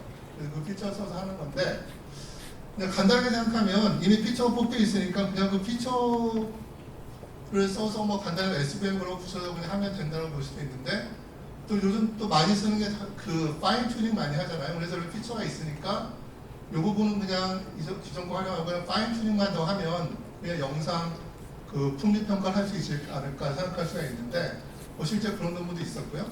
근데 그런 카메라도 성능이 좋지가 않아가지고 저희가 한 거는 이런 어떤 프리트레인된 CM에 나온 피처를 추가로 인코딩, 그런 피처를 인코딩 해가지고 좀 더 영상의 그 품질 평가를 성능을 높이는 그런 거를 만들었습니다. 그래서 SVM, SRBM이라고 써 있는데 기본적인 아이디어는 우리가 어떤 각 클래스, 뭐 좋은 영상 아니면 뭐 심도한 영상 그런 클래스에 대해서 그 클래스를 대표하는 일단 피처 벡터라는 걸 만들고요, 타겟 벡터를 만들고요. 근데 그 타겟 벡터를 만들 때도 우리가 뭐 디스크리미티브 어떤 그 구별이 잘 되고 스팔산 여성들이 만족하도록 그 타겟 벡터를 만든 거죠. 그걸 만든 다음에 그 타겟 벡터하고 요 피처 아까 인코딩한다고 얘기했는데 피처 인코딩은 RDM이 하죠. RDM이 우리 스트리트 볼트한 머신 그런 게 하는데 원래 CNN 피처가 들어가면 요 RDM이 요 피처를 인코딩해서 좀 더 그 클래식 성능이 좋은 또 다른 피처 H를 만들어 주는데 저희가 한 거는 우리가 일단 타겟 벡터를 만들고 그 타겟 벡터하고 이 피처 H가 하는 거 크로스 엔트로피, 로스 이런 거 써가지고 이 RDM 학습해서 피처 변환을 해줬더니 그 기존 방법보다 훨씬 더 성능이 좋게 나오더라. 그런 걸 저희가 연구를 했고요. 결과 한 달 보여드리면 일단 영상 품질 평가. 일단 영상이 주어졌을 때 뭐 영상이 좋은가 안 좋은가 판단하는 거는 뭐 한 90% 가까이 정확하게 할 수가 있고요. 실제로 점수가 영상 평가 점수가 높은 것들하고 아닌 것들 비교해 보시면 실제로 사람이 보더라도 아 이런 영상은 좀 뭐 좋은 영상인 것 같고 이런 거는 좀 안 좋은 영상인 것 같죠. 상당히 사람하고 비슷하게 영상을 구별할 수 있다는 걸 알 수가 있고요. 또 그거 외에도 아까 말씀드린 것처럼 그 영상의 어떤 미학적인 특성을 분석하는 거죠. 그래서 소실점이라든가 아니면은 뭐 심도 뭐 그런 것들을 분석하는데 일단 소실점 보여드리면 이 영상은 어떤 미학적 특성 관점에서 봤을 때 소실점이 되게 특성이 강하다. 이제 그런 거를 우리가 점수를 표현하는 거죠. 그리고 여러 가지 어떤 미학적 특성을 분석하는데 이 영상의 소실점이 강해서 보시면 실제로 소실점 이렇게 보이는 부분 이런 점들 있잖아요. 이런 것들이 많은 걸 알 수가 있죠. 그래서 이런 게 되게 성질이 강하다. 그런 거를 우리가 분석할 수가 있고 또 비슷하게 뭐 심도 보통 그 우리가 좋은 카메라로 찍으면 이런 영상이 나오죠. 일정 부분만 포커스가 맞아 있고 나머지 드러내 이런 게 나오는데 이런 심도, 얕은 심도 부분도 그 네트워크가 정확하게 판별을 할 수가 있습니다. 3분할법, 구도도 좋아야 되니까 구도도 판단할 수가 있고 모션 블러 실제 이 자전거가 움직이니까 뒤에가 블러되어 있잖아요. 그래서 그런 경우에도 네트워크가 이제 판단해내는 거죠. 보색, 색깔도 중요하니까 색깔이 되게 얼마나 그 대비가 잘 되어 있는가 그런 것들도 판단할 수가 있고요. 그래서 이런 걸 했는데 이걸 해보니까 또 재밌는 게 뭐냐면 그 예를 들어 이걸 보시면 5번이라고 된 5번이 뭔가 보시면 여기 지금 베네시코 소실점이 되어 있는데 이게 그래프 의미가 뭐냐면 우리가 영상을 분석했을 때 그 영상이 만약에 어떤 소실점 특성을 갖고 있으면 소실점이 있는 특성을 갖고 있으면 그 영상들은 대부분 이게 지금 파란 게 좋고 이게 주황색이 배드인데 구된 배드인데 어떤 영상의 소실점을 갖고 있는 경우에는 대부분의 경우에 그 영상이 품질이 좋다라고 판단되더라 라는 걸 우리가 저희가 데이터 때문에 알 수가 있게 되는 거죠. 그리고 또 다른 예를 보여드리면 이거 보면 지금 2 더하기 5인데 2가 지금 모션 블러잖아요. 모션 블러하고 소유점의 경우인데 모션 블러랑 소유점이 결합되어 있으면 또 영상이 좋다. 실제로 이거 보시면 뭐 어떤 소유점이 있으면 영상이 좋다는 걸 알 수가 있고 반면에 뭐 2 더하기 4를 보시면 2가 지금 모션 블러고 4가 그 쉘로 얕은 심도죠. 근데 이런 경우에는 이 모션 블러가 있고 심도가 얕으면 영상은 별로구나. 그래서 아까 우리가 이렇게 어떤 영상의 미화적 특성을 분석할 수가 있었는데 그것들의 조합을 보면 실제 영상이 좋은가 안 좋은가를 많이 짐작할 수가 있다는 거죠. 이런 것도 알 수가 있었고요. 그러니까 이게 되니까 그 다음에 또 이런 걸 할 수가 있겠죠. 사진이 주어졌는데 이 사진이 좀 별론 것 같다. 왜 별론가 보니까 이거는 소실점 없어서 별로다. 그럼 이런 경우에 영상을 통해 변화하는데 이런 식으로 소실점이 이렇게 바꿔주면 훨씬 더 좋아 보인다. 실제 이거보다 이게 더 좋아 보이죠. 이런 경우도 이런 것보다는 실제 이렇게 더 좋아 보이고요. 밑에 거는 룰 오브 서드가 있는데 룰 오브 서드 원래 있는데 뭐 좋은 영상이긴 하지만 여기에다가 그 심도를 좀 추가해주면 얕은 심도를 추가해주니까 좀 더 사진이 좋아 보인다. 이런 것들을 아까 처음에 말씀드린 것처럼 어떤 이 영상이 뭐가 부족한가를 알아가지고 그걸 채워주면 영상이 더 좋아 보인다. 네, 그런 거를 할 수 있게 된 거죠. 예, 그렇고요. 그래서 일단 이런 거를 뭐 좀 처음에 했었고요. 네, 그 다음에 보여드릴 거는 또 역시 또 영상 분석해 보니까 또 선명도가 되게 중요하더라고요. 선명도를 분석하는 걸 또 해봤는데요. 선명도라는 거는 영상이 좋아졌을 때 그 여기서 보시면 이 블러가 된 부분도 있고 블러가 안 된 부분도 있는데 이 블러가 된 부분도 블러의 정도를 이런 맵으로 표현하는 거죠. 여기 보시면 이 까만 부분은 샤프한 거고 하얀 부분도 블러가 많이 된 그런 부분들인데 이런 영상으로부터 어떻게 자동으로 이런 디포커스 맵 또는 블러 맵을 알아내겠는가 이제 그런 거를 선명도 분석해서 한번 해봤습니다. 근데 이걸 하려고 보니까 이거 영상 뒷면이 하려면 데이터가 있어야 되는데 데이터 무슨 이제 이 문제에서 데이터라는 거는 이런 인풋이 들어왔을 때 요게 해당하는 이런 디포커스 맵, 블러 맵이 있어야 되는 거죠. 근데 실제로 이걸 보시면은 이거 데이터 만들기가 되게 엄청 어렵잖아요. 이거 보시면 사람이 한다고 해도 여기서 어떤 부분이 선명하고 어떤 부분이 블러되는가를 아는 게 상당히 어렵잖아요. 그래서 실제로 이런 그 디포커스 맵을 만드는데 사용할 수 있는 그런 데이터가 없습니다. 없는데 그래서 우리가 어떻게 할까 생각하다가 우리가 만들자. 그래서 어떤 신테틱 데이터를 이용해서 우리가 이런 블러맵 데이터를 만들기로 했죠. 만들기로 했는데 일단 우리가 만드는 건 좀 신테틱한 데이터니까 어떤 리얼 영상과 차이가 있어서 뭐 도메인 어댑테이션 그런 것도 쓰고요. 그래서 기본적으로 저희가 신도프라는 영상 데이터셋을 만들었고요. 신도프는 이런 인형 영상이 있으면 인형 영상, 이런 칼라 영상도 있고 여기에 또 뎁스가 같이 있는 그런 영상이죠. 그랬을 때 이 영상의 뎁스를 이용해서 우리가 카메라 파라미터를 지정해주면 이런 블러 영상이 나오는 거죠. 블러에 나오고 그 뎁스를 이용해서 마찬가지로 이런 그 블러맵에 해당하는 디포커스 맵을 구해주면 이거는 다 만드는 거니까 우리가 이렇게 만들어낼 수가 있고요. 이렇게 만들면 되는데 문제는 이거는 우리가 그냥 만든 영상이잖아요. 실제 리얼, 실생에 있는 그런 영상이 아니잖아요. 그래서 이 영상의 특징이 그 실제 실생에 있는 영상은 좀 특징이 다르다는 거죠. 그래서 그런 문제를 해결하기 위해서 저희가 쓴 거는 도메인 어댑테이션을 썼는데요. 그리고 전체 네트워크도 간단히 설명드리면 일단 뭐 이런 블러 네트워크가 있고요. 이 네트워크가 블러 에스티메이션, 이런 블러 맵을 만들어내는 네트워크고 우리가 만든 이런 영상하고 실제 리얼 영상은 좀 다르기 때문에 이 두 영상 간의 차이를 없애주는 도메인 어댑테이션 그런 네트워크 모듈이 있고요. 또 일반적으로 이렇게 네트워크의 아웃풋이 선명하게 나오지 않기 때문에 그 선명한 거를 좀 더 노이즈를 없애주기 위해서 컨텐츠 프리저빙 로스도 집어넣어주고 또 캘리브레이션, 샤프니스 캘리브레이션 이런 네트워크 집어넣어주고 이런 네트워크를 만들었습니다. 그래서 실제 트레이닝 보면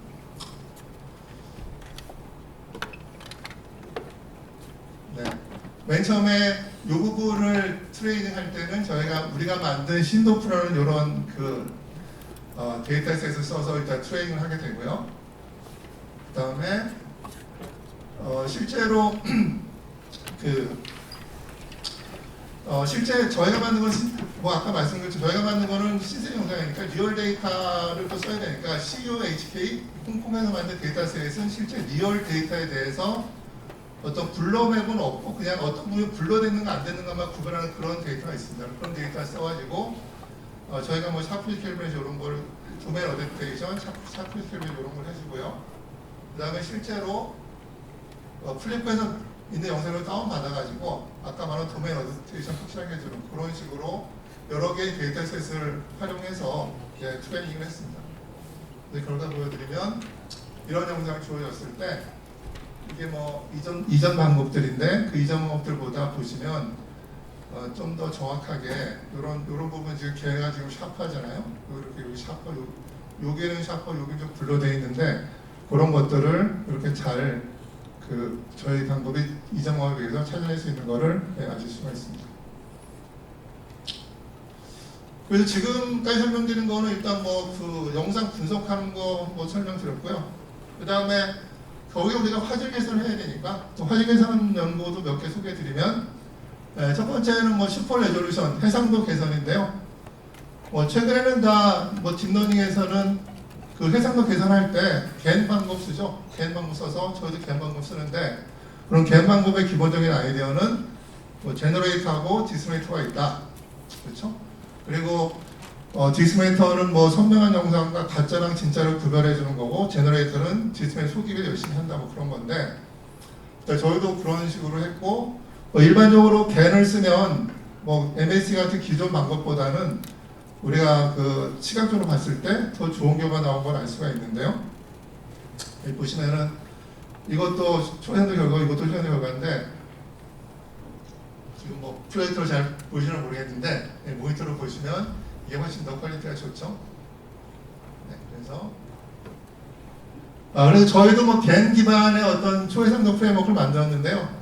기존 방법과 차이는 뭐냐면, 기존 방법에서는 뭐 이렇게 네트워크가 있을 때 기존 방법에서 이렇게 제너레이터가 있고 여기 디스메이터가 있으면, 이 디스메이터가 그냥 어드버서럴 로스, 그냥 이미지를 가지고 이미지가 그 진짜 이미지, 진짜 초현도 영상인가, 그러니까 그것만 판단하는 식으로 하는 거죠. 물론 MS도 있고. 근데 저희 아이디어는 그 디스메이터가 구별할 때 그냥 단순히 이미지의 픽셀을 보고 그 영상이 초현도 영상인가 리얼인가 아닌가를 보는 게 아니고, 그 영상의 피처를 뽑아갖고 피처 맵을 만든 다음에 그 피처 맵이 진짜 초현도 영상의 피처 맵인가 아닌가를 판단하는 그런 애드버서럴 네트워크, 그러니까 피처 크림 디스메이터가 추가된 그런 겐 네트워크를 겐을 만들었죠.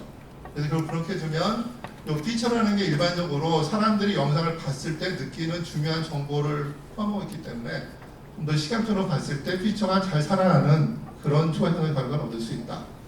그런 거를 해봤고요. 뭐 물론 다른 것이 되는 것은 좀 넘어가고요.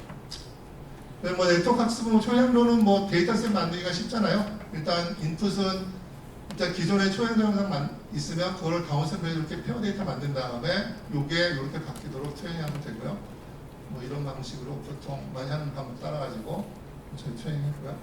결과 보여드리면 이게 원래 단순히 그냥 조건 영상을 이렇게 불린 건데, 이런 보통 이 정도로 상당히 좀 흐리게 나오잖아요. 근데 기존의 겐 방법 쓰면 이렇게 나오고요.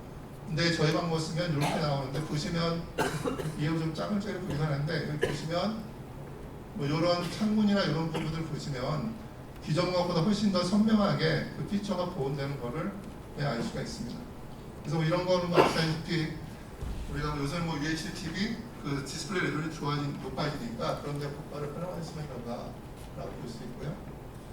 다른 거 하나 더 보여드리면, 여기서는 이제 저희 방법은 이게 저희 방법인데 이 프라운트를 쓰고, 저희 방법은 구조를 좀 잘 살려주기 때문에 이런 부분 보시면 이런 자글자글 이런 부분들, 그러니까 기존의 겐 방법의 문제인 이런 자글자글 이런 부분들, 이런 부분들이 없어지는 그런 초현상의 결과를 얻을 수가 있었습니다. 블러 제거 잠깐 설명드리면, 블러는 뭐 이런 게 블러고 이걸 없애는 게 블러 제거겠죠. 그래서 이것도 뭐 네트워크로 해봤는데요. 저희가 요즘에는 그냥 딥러닝 써가지고 그냥 이런 블러 들어가면 이게 나오고 이런 거 많이 하는데, 저희가 했던 거는 한 2년 정도 됐는데 그때 했던 거는 그 어떤 커널, 우리가 블러라는 거는 커널이 항상 있죠. 커널이 뭐냐면 이게 커널인데, 요거는 요 사진을 찍을 때 그 카메라가 어떻게 흔들렸는가, 그게 커널이죠. 그래서 카메라가 흔들려야 블러가 생기는데, 그 카메라가 움직인 궤적을 찾아내는 게 커널이죠. 그래서 이런 커널이 있을 때, 그래서 보통 디블러에서 하는, 블러 제어에서 하는 일은 이런 영상하고 이런 커널이 주어지면 이걸 만드는 건데, 그래서 저희가 그걸 한 거고요. 디컨버전 한 거고요.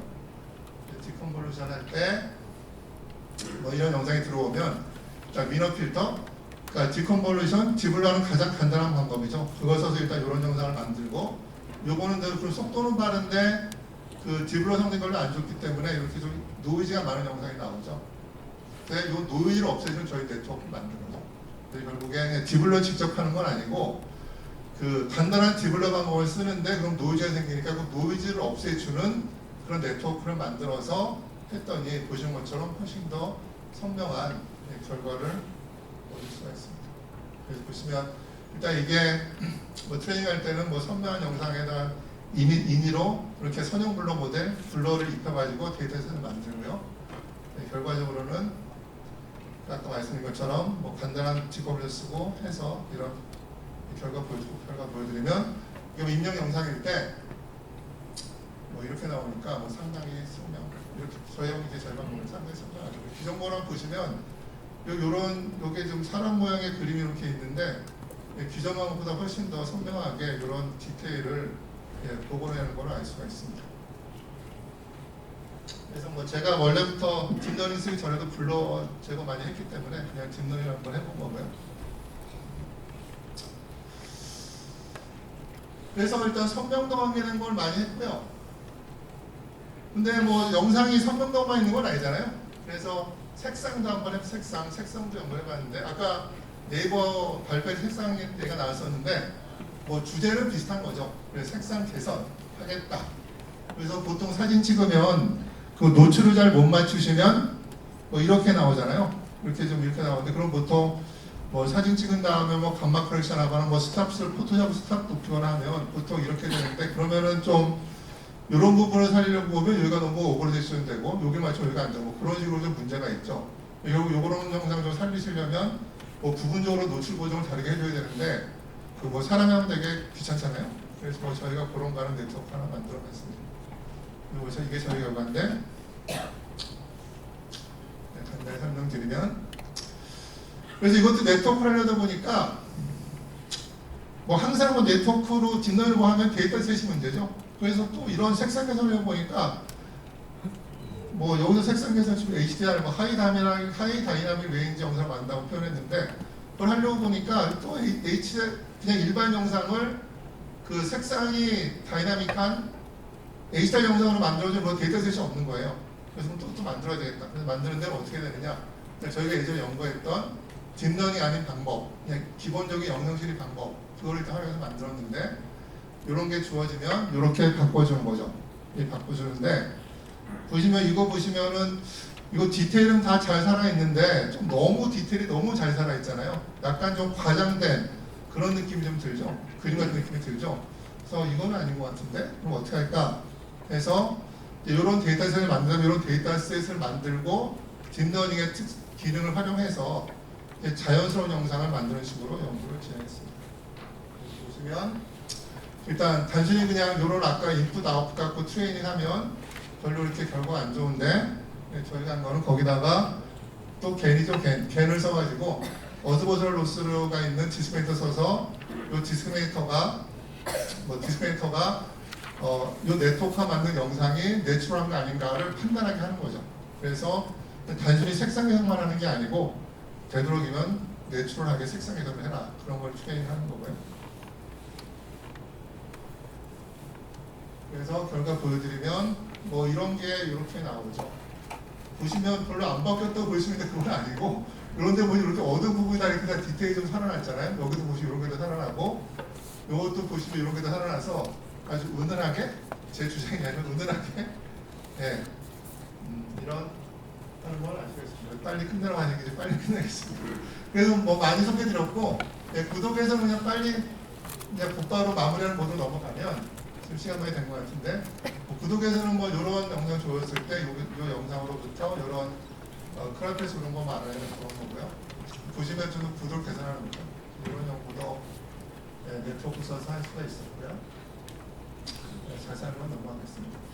그래서 뭐 이런 거 보면 이건 나쁜 사실은 아닌데 이게 보통 구도에서 말하는 법칙이 있죠. 뭐 3분할 법 그런 법칙이 있죠. 그런 법칙으로 봤을 때는 좀 더 개선할 수가 있다는 거죠. 이렇게 개선할 수가 있고 마지막으로 이제 말씀드릴 거는 요새는 360 카메라 많이 쓰는데요. 그 360 카메라 쓰면 보통 360 카메라로 여러 사진 찍을 때 이렇게 그냥 들고 많이 찍죠. 이렇게 들고 찍으니까 이 수평 맞추기가 되게 어렵습니다. 수평 맞추기가 되게 어려운데 그냥 그런 수평이 안 맞는 영상 같은 경우 그걸 그냥 보시면 이런 식으로 보이는 거죠. 이렇게 보여서 이거 원래 요 지평선이 원래는 이렇게 중앙에 수평으로 나와야 되는데 너무 구부러지게 나오게 되는 거죠. 그래서 저런 경우 어떻게 보정할 것인가 이제 그런 문제가 있는데, 물론 이거 뒷면이 안 쏟아지는데 저희가 뭐 뒷면에서 한번 해봤는데요. 그래서 이런 경우에 키 아이디어는 여기서 이게 360 영상 되게 큰 영상이니까 여기에서 어떤 이런 부분을 따내주면 이렇게 그냥 일반적인 그 2D 영상이 되는 거죠. 그럼 2D 영상에 대해서 그냥 2D 인플레인 로테이션, 2D 평면 로테이션을 이렇게 계산해내고 보드를 피팅하면 우리가 어떤 전체 360 영상, 파노라마 영상에 회전을 할 수 있다. 뭐 그런 아이디어인데 제가 보여드리면 일단 이런 데이터셋 만들어가지고 이런 되게 어떤 스트림 영상에 대해서 기울어진 영상 만들어서 트레이닝 시켰고요. 그래서 일단 저희 네트워크는 이런 어떤 그냥 일반적인 2D 영상에 대해서도 그 로테이션을 보정할 수가 있는데, 그런 거를 결합해주면 결국 이런 식으로 어떤 360 영상에 대해서도 수평을 잡아줄 수가 있는 거죠. 그래서 부도개선 간단히 말씀드렸고요. 그리고 오늘 말씀드린 거는 뭐 비주얼 데이터 아니면 계산 산정학인데, 일단 저희가 원하는 거는 그냥 아무나 그냥 사진 대충 찍으면 저희가 만든 기술 쓰면 좋은 사진 나온다, 그런 걸 목표로 하고 있는데 그게 쉽진 않고요. 그래서 뭐 여러 가지 계속 하고 있고요. 오늘 말씀드린 내용은 영상 평가, 뭐 개선에서 말씀드렸고, 저희 스트랩으로 하고 연구하고 있는 거기 때문에 이 관련된 것들은 대부분 그 소프트웨어 공개가 되어 있습니다. 그래서 여기 보시면 투페, 이게 저희 이런 계산사전 라이브러리 이름인데요. 투페 검색해 보시면 저희 웹페이지 올 수도 있고 그 관련된 기법 레포트도 보실 수가 있습니다. 네, 감사합니다. 첫 번째 세션의 마지막 발표죠. 중앙대학교에서 최동호 교수님께서 제스처 인식, 공간적 행위 기반 다면 상호작용에 의한 동작인식을 주제로 발표를 해주시겠습니다. 최양희 교수님은 순위 버팔로 석사 아이오스테이트 박사 받으시고 현재 첨단 영상대학원에서 가상환경연구실에서 이끌고 계십니다. 큰 박수로 맞아주시기 바랍니다. 감사합니다. 네, 안녕하십니까. 중앙대학교 첨단영상대학원의 가상환경연구실에서 연구를 이끌고 있는 최영구라고 합니다. 오늘 2019년 소프트웨어 스트랩 미래 소프트웨어 기술 포럼에서 발표할 그 내용은 공간적 행위 기반 다면 상호작용에 의한 동작인식이라는 주제인데요.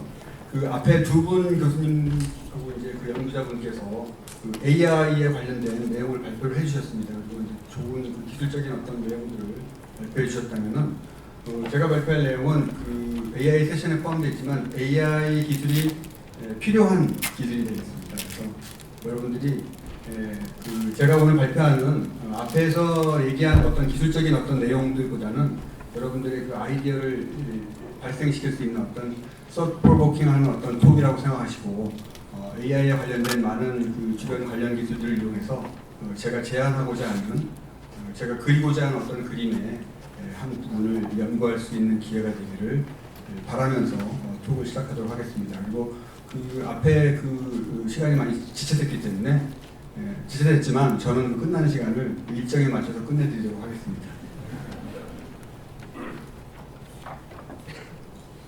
여러분들 잘 아시겠지만 그 모션 캡처와 제스처 인식, 제가 이제 그 얘기 드리려고 하는 거는 제스처 인식에 관련된 내용인데요.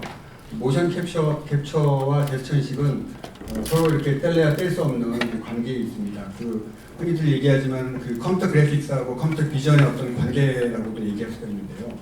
여러분들이 그 모션 캡처를 이제 관심 있게 보시는 그 연구자라면은 여러 그 장소에서 그 카메라, IR 카메라가 되든지 뭐 어떤 360도 카메라가 되든지 뭐 여러 형태의 카메라들이 장착된 아니면 설치된 어떤 방 안에서 그 마커를 붙이고 이렇게 춤을 추고 있는 어떤 그 사용자에 의해서 취득된 어떤 데이터들로 이제 씌워진 매핑된 어떤 캐릭터들이 옆에서 같이 움직이는 그 어떤 광경들을 본 경험이 물론 당연히 있을 것입니다. 그래서 그러한 것들이 이제 뭐 신기술이라고 하기에는 너무도 오래된 기술이고 이제 많은 사람들이 이용하고 뭐 영화나 애니메이션, 뭐 광고 등에서 뭐 지금은 뭐 필수 기술처럼 사용되고 있는 분야가 되겠는데요. 이제 그 카메라들이 이제 그 그림에서 보이는 것과 같이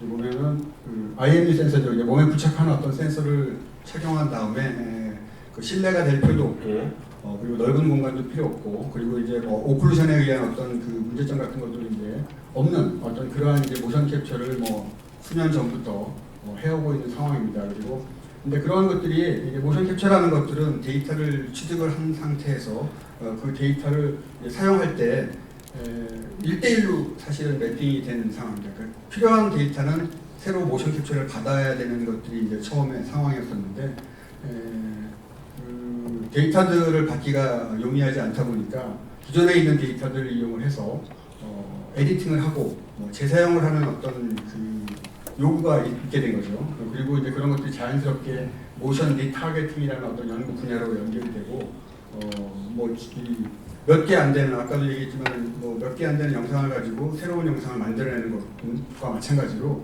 몇 개 안 되는 모션을 가지고 새로운 모션을 만들어내는 모션 신테시스에 관한 것들이 딥러닝을 이용을 해서 최근에 많이 연구가 되고 있는 것으로 알고 있습니다.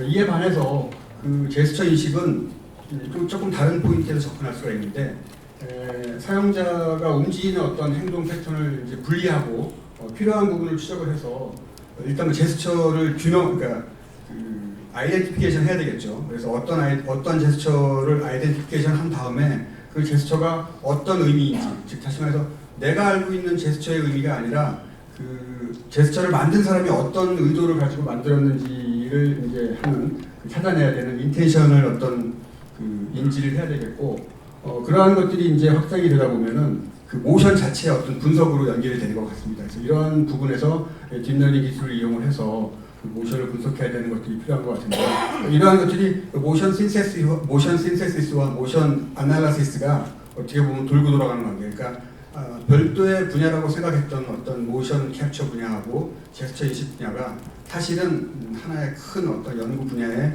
하나라고 생각할 수가 있을 것 같습니다. 근데 이러한 그 연구 분야는 사실 그 제스처 인식 분야만 지금 얘기를 하고 있습니다. 그래서 그러니까 모션의 종류가 터치라든지 그 손 동작을 인식하는 거, 그리고 이제 그 비주얼 센서 같은 경우에는 얼굴의 어떤 표정을 인식하는 거, 그리고 이제 이너셜 센서라든지 어떤 복합 센서 여러 가지 센서를 이제 동시에 이용을 하면 풀바디 모션이라든지 아니면 뭐 몸에 있는 모든 관절을 전부 다 인지를 해가지고 그 동작을 인식하는 그런 그 연구들을 이제 쭉 해오고 있었는데 기술적으로는 뭐 모든 좋은 센서는 뭐 다 사용되어 오고 있었죠. 뭐 비주얼 센서를 비롯해서 IMU 센서, 뭐 그 기타 뭐 초음파 센서, 아니면 미케니컬 센서, 아니면 뭐 일렉트로 미케니컬 마그네틱 센서 등 그런 것들이 이제 뭐 필요한 개발되는 어떤 그 모든 센서들은 동작 인식에 다 사용이 되고 있고 모든 분야, 메디컬 분야라든지 헬스 분야, 특히 그 재활 분야라든지 운동 분야, 아까 얘기했던 광고, 영화, 애니메이션 물론이거니와 굉장히 그 다양한 분야에서 제스처 인식이 필요하고 연구를 하고 있는 상황입니다. 근데 이제 그런 그 연구들이 그 논문을 들어가 보고 아니면 실제로 사용되는 그 상황을 자세히 들여다보면 굉장히 간단합니다. 제스처 인식을 사용되는 분야가 큰 예로 이제 그 게임에서 사용자의 입력, 사용자가 어떻게 제스처를 취하느냐에 따라서 게임의 어떤 방향이라든지 패턴이 바뀌는 것을 포함해서 대부분의 응용에서의 사용자 인풋을 파악하는 정도로 제스처 인식이 사용되고 있습니다. 그래서 그 2010년부터 최근 한 10년간의 그 여러 논문에서 제스처 인식이라고 해왔던 걷기, 앉기, 리모컨 조작, 주먹쥐기, 머리 흔들기, 팔 들어 올리기, 제자리 뛰기, 누워서 다리 들기, 앉기, 이 외에도 조금 더 복잡한 동작, 제스처 인식이 물론 당연히 있겠지만은 많은 그 연구들이 굉장히 간단한 동작을 기준으로 그 제스처 인식이 되어오고 있는 것이 사실입니다. 근데 실제 이제 그 제스처 인식이 이제 센서가 이제 개발이 되고 발전이 되고 전 방향의 그 모든 그 움직임을 추적할 수 있는 지금 상황이기 때문에 복잡하게 생각할 수 있겠지만은 사실 우리 몸의 관절이 또 제한적입니다. 뭐 200개, 뭐 244개, 뭐 230개 뭐 얘기할 수 있는데 그런 것들이 제한되어 있기 때문에 사실 그 지금 딥러닝으로 굉장히 그 우리가 생각하지 못한 어떤 그 움직임을 찾아내고 영상을 계산하는 것만 볼 때는 사용자의 움직임이나 제스처도 거의 완벽하게 사람의 그 딥러닝을 쓸 필요도 없이 사실 사용자의 그 동작을 모델링을 하고 준비를 해서 동작에 대한 어떤 그 패턴을 우리가 찾을 수가 있을 거라고 생각을 합니다. 그렇게 되면은 지금까지 우리가 이제 제스처 인식의 그 일반적인 부분이라고 생각했던 그런 사용자 인풋이라든지 뭐 이런 걸 떠나서 실제로 뭐 스포츠라든지 뭐 그 재활이라든지 이런 데서 제스처 인식이 이제 실제로 사용자의 그 움직임에 대한 어떤 것을 해석하는 것으로 사용될 수가 있을 것 같습니다. 그래서 이러한 그 동작을 인식하기 위해서는 그 동작을 우리가 정의를 해야 됩니다. 그러니까 동작은 사실 언어보다 더 복잡하죠. 그죠? 언어가 동작에 비해서는 간단하다고 하지만은 전 세계적으로 굉장히 많은 언어가 있고 그 각각의 언어마다 그 철자가 있고 문법이 있습니다. 그래서 그 철자와 문법을 가지고 문장을 만들고 단어를 만들고 하면은 우리가 말하지 않아도 글로써 그 자기가 말한 내용을 전달할 수가 있는 것이죠. 마찬가지로 동작도 사실 그런 그래마 내지는 동작의 철자를 우리가 만들 수가 있으면은 우리가 동영상을 보낼 필요가 없죠. 그죠? 그 동작을 가지고 동작의 철자라든지 그 그래마를 가지고 동작을 정의를 하면 유튜브에서 굉장히 많은 동영상들이 매일 축적되고 누적되고 있는데 언제까지 이게 늘어나고 저장이 될지 모르겠지만 굉장히 간단한 형태로 우리가 저장을 할 수 있을 것 같습니다. K-pop 댄스를 이제 교육을 할 때도 주로 이용하는 툴이 영상이 되겠습니다. 영상이 있든지 아니면 영상을 잘 따라할 수 있는 그 선생, 튜터가 앞에서 시범을 보이고 따라하는 어떤 그런 이제 형태를 취하면서 댄스를 전수를 하게 되겠는데요. 그런 경우도 이런 문법과 그래마 아니면은 뭐 철자가 있으면은 쉽게 그것에 의해서 전달을 하고 교육을 할 수 있지 않겠습니까? 그래서 근데 그런 것들이 우리 그 시도가 없었나 하면은 실제로 그런 시도가 있습니다. 무보라는 것을 이용을 해서 패턴을 그리고 그걸로 이제 그 어떤 무용의 어떤 그 진행 상황이라든지 어떤 자세들을 적어놓은 것들이 있습니다. 그러니까 지금 보는 어떤 표 굉장히 간단하죠, 그죠? 그래서 어떤 그 움직임의 정보 그리고 위치 정보를 오른쪽 왼쪽 다리 뭐 신체 팔 머리 부분으로 나누어서 그 움직임의 정보를 이제 기록하는 어떤 방법이 있습니다. 그래서 왼쪽 위에 보면 왼팔을 뒤로 낮게 하고 왼발을 앞으로 낮게, 오른발을 뒤로 낮게, 오른팔을 앞으로 이런 패턴으로 무보를 기록을 하면 그 조그만 그 발레리너가 취하고 있는 동작을 나타낼 수가 있는 것이죠.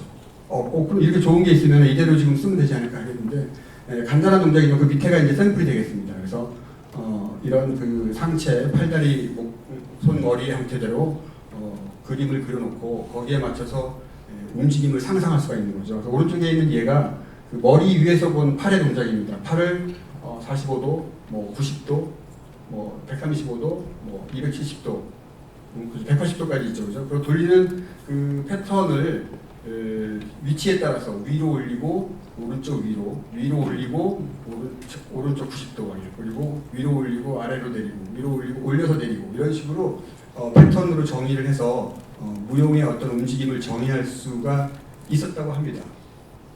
그래서 이제 샘플은 저희가 해본 것은 이제 바이세펄이라고 헬스 동작이 되겠는데요. 스탠다드 컬에서 동영상이 될지 모르겠는데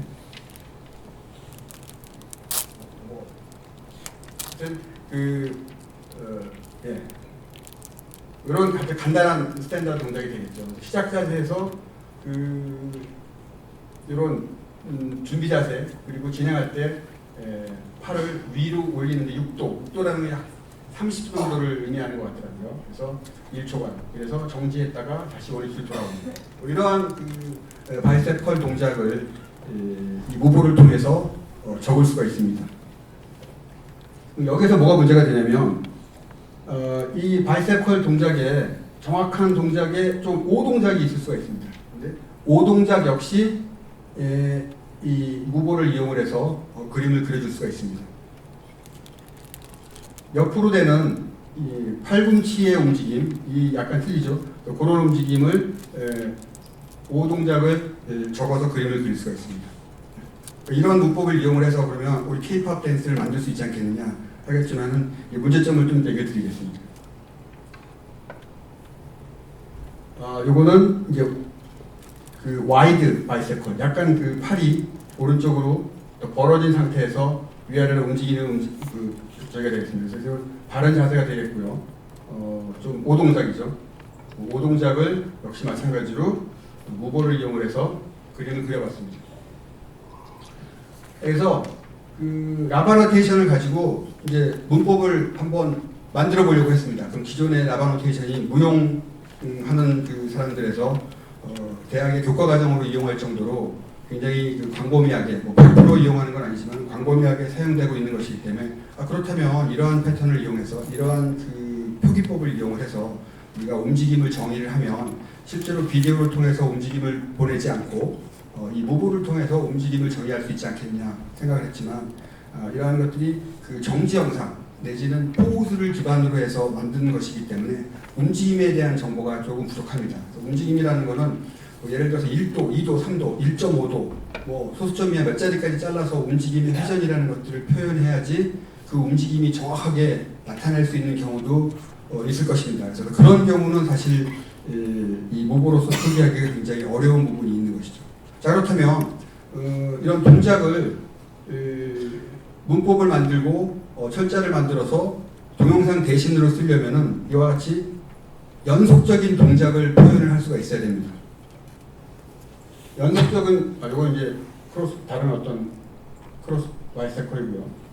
연속적인 동작을 표현하기 위해서는 사실 그 IMU 데이터라든지 뭐 카메라 데이터라든지 어떤 센서의 정보를 실시간으로 기록을 하면은 그 어떻게 보면 연속적인 데이터가 될 수가 있습니다. 그래서 뭐 암 키네매틱스라든지 다이나믹 퀄터니언 다이나믹 타임 워핑이라든지 저기 오른쪽 그림에서는 풀 트라이어트리가 되겠는데 이런 식으로 컨티뉴어스하게 그릴 수 있는 도구들을 이미 우리가 가지고 있습니다. 그래서 이러한 것들을 이용을 하면 분명히 공간상에서 이루어지는 200개 이상의 관절들의 움직임을 컨티뉴어스하게 그림을 그릴 수가 있겠죠. 좋은 방법 중에 하나가 퀄터니언 데이터가 되겠습니다. 그래서 그 똑같은 바이세컬을 스탠다드 바이세컬 그리고 약간 리틀 베리에이션 크로스 바이세컬 그리고 뭐 와이드 바이세컬을 각각 그 퀄터니언 데이터로 취득을 한 다음에 노멀라이즈를 시키고 그거를 뭐 일정한 3차원 공간상에 그림을 그려보았습니다. 이 이외에도 많은 연구자들이 어떻게 보면 휴먼 모션이라든지 아니면 뭐 볼 스로잉 메커닉스 같은 것들을 이 퀄터니언을 이용을 해서 3차원 공간상에서 움직이는 것들을 어떻게든 그 그래프라든지 어떤 그 도표로 그려보려는 시도가 있었습니다. 그래서 우리도 그 바이세컬을 퀄터니언 데이터로 그려보고 그것을 3D로 그렸기 때문에 또 이제 퀄터니언 데이터라는 걸 잘 아시겠지만 4원스 데이터이기 때문에 3차원을 그리려면은 뭔가 하나를 빼든지 아니면은 4개를 그리든지 아니면은 뭐 깊이 값을 포함해서 그리든지 이런 방법이 있어야 됩니다. 근데 이제 그 UV 맵을 이용해서 2D를 필 수가 있는 방법들이 있습니다. 그래서 뭐 정확하게 1대1 매칭이 퍼펙트하게 되진 않지만은 그 패턴의 어떤 경향이라든지 이런 것들은 표시할 수가 있다는 것을 발견을 했고요. 이런 것들이 이제 그 뭐 컨퍼런스에 이제 다음 달 이제 그 발표를 하기로 되어 있는데요. 하여튼 뭐 그런 내용들이 3차원 공간상에서 움직이는 제스처를 퀄터니언으로 추출을 해서 그것들을 이제 2D에 표시를 하고 거기에 대한 경향을 취득해서 거꾸로 이제 동작을 만들어내면 성공적으로 그거를 이제 우리가 패턴이라든지 그래마로 쓸 수 있는 게 되지 않겠습니까? 그래서 근데 그걸 하기 위해서 네 개의 데이터니까 4개의 사원수이기 때문에 3차원으로 그리되 4개를 나눠서 그리고 그 나눠서 그리는 것들 이제 퀄터니언 맵이라고 그러죠. 그래서 그런 것들을 동시에 그려갖고 또 동작을 확인할 수가 있겠습니다. 그래서 그런 경우에 그 다른 연구자들은 어떤 형태로 어떤 수준까지 그 동작을 인지를 했는가라고 이제 찾아보니까 많은 연구자들이 역시 마찬가지로 그 제스처 인식을 하고 그 제스처 인식을 가지고 그림을 이제 뭐랄까 응용에 이제 사용될 때는 그 움직임 자체가 보는 바와 같이 뭐 서클, 박스, 그다음에 뭐 팔을 폈다 굽혔다라든지 뭐 복싱 동작이라든지 뭐 밥 먹는 동작, 뭐 아니면 뭐 아주 간단한 동작, 그죠? 어깨라든지 팔이라든지 이런 것들을 움직이는 동작에서 이제 그 파악하고자 하는 어떤 부분이 저희가 하려고 했던 것보다는 굉장히 그 에버리지 앵귤러 디스턴스, 그러니까 맵상에서 그려진 퀄터니언 데이터의 어떤 차이가 굉장히 크다는 것을 우리가 알 수가 있었습니다. 그래서 이제 주요한 몇 개의 논문만 봤을 경우에도 그 보면은 그 각도 부분에 있어서 하여튼 뭐 아직까지도 뭐 20도 각도라고 표시할 수는 없지만은 맵상에서의 각도가 되겠습니다. 그러니까 이것들이 이제 뭐 진짜 소수점 이하의 수준으로 떨어져서 그 차이를 비교할 수 있을 정도가 돼야지만 실제로 뭐 진짜 K-pop 댄스 정도의 어떤 움직임을 모보를 대신해서 쓸 수 있는 정도의 어떤 퀄리티라든지 컴플렉시티를 가지고 있다고 얘기할 수 있을 것 같습니다. 그래서 그 샘플을 한번 이러한 것들을 거꾸로 실행을 시키면 스탠다드 컬이죠. 스탠다드 컬의 퀄터니언 맵이 되겠고요. 그 다음에 약간 와이드 컬의 그 퀄터니언 맵이 되겠고요. 이 두 개를 뭐 섞어서 나눈 거죠. 섞어서 나누어서 뭐 중간 동작을 당연히 만들 수가 있는 거죠. 이건 뭐 충분히 언제든지 할 수 있는 내용이 되고요. 그래서 이러한 식으로 기존의 그 퀄터니언이라는 어떤 훌륭한 데이터 레프레젠테이션 툴을 이용을 해서 동작을 정의를 하고 물론 이제 그 착용한 센서의 종류만큼 데이터가 드러나겠죠. 그렇지만 그러한 것들을 잘 정의를 하면 실제로 우리가 제가 제안하고자 하는 그리고 연구하고 있는 그 PPI, Proximity Based Pervasive Interaction이라고 공간적 행위 기반 다면 상호작용이라는 어떤 그 움직임을 제안하고 뭐라 그럴까요? 이것을 이용을 해서 움직임을 정의할 수 있을 것으로 생각이 됩니다. 그래서 그 연속적인 동작을 정의하고 또 재구성할 수 있는 도구를 그 앞에의 샘플 같은 것으로 만들어낼 수 있다면은 제스처 인식이 굉장히 고도화되겠고요. 그 고난이도 상호작용이 당연히 가능해집니다. 그래서 그쯤 됐을 때 그 앵글라 디스턴스의 차이가 0점 몇 도 이하로 됐을 때 동작 인식이 사용자 인풋이 어떻게 보면은 그 응용의 어떤 입력 도구로 사용되는 것이 아니라 재활의 각도로 사용이 되고 그거를 넘어서서 뭐 본능, 감정, 이성과 같은 정말 그 미묘한 떨림의 순간까지도 기록할 수 있는 어떤 그 제스처 인식의 경지에 도달할 수 있을 것으로 생각이 됩니다. 그래서 그러한 것들을 할 수 있는 것이 바로 그 Proximity Based Pervasive Interaction 프로토콜이 되겠고요. 근데 이러한 것들 왜 그런 것들이 인터랙션에서 거기까지 우리가 생각을 해야 되느냐는 것을 예를 들어서 설명을 좀 해보도록 하겠습니다.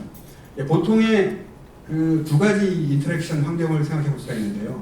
여러분들이 잘 알고 있는 그 일반적인 컴퓨터 UI 인터랙션이 되겠습니다. 그래서 일반적인 컴퓨터 인터랙션은 그 메뉴 시스템이 되게 복잡합니다. 그 모델링 시스템, 최근에 나온 이제 모델링 시스템을 포함해서 여러분들이 쓰고 있는 굉장히 다양한 형태의 어플리케이션의 메뉴 시스템을 보면 정말 뭐 그 하이어라키라든지 그 깊이 내지는 종류로 봤을 때 일반인들이 처음에 뭐 상상하기 어려울 정도의 어떤 그 내용을 가지고 있고 또 튜토리얼이라든지 뭐 수개월간에 걸친 트레이닝 기간을 거치지 않으면은 익히기 어려운데 일단 익히고만 나면은 그 다음에는 컴퓨터가 일을 하는 거죠. 사용자는 그 주어진 어떤 그 기능이라든지 아니면 메뉴 클릭이라든지 뭐 이런 거 배우기는 어떤 기능이 어떤 메뉴가 어떤 것을 하고 있다는 걸 다 알고 있기 때문에 그래서 사용자는 굉장히 편하게 이 그 메뉴 클릭을 하게 되는데 사실 그 메뉴 클릭을 하기까지의 어떤 트레이닝 기간이 당연히 필요한 겁니다.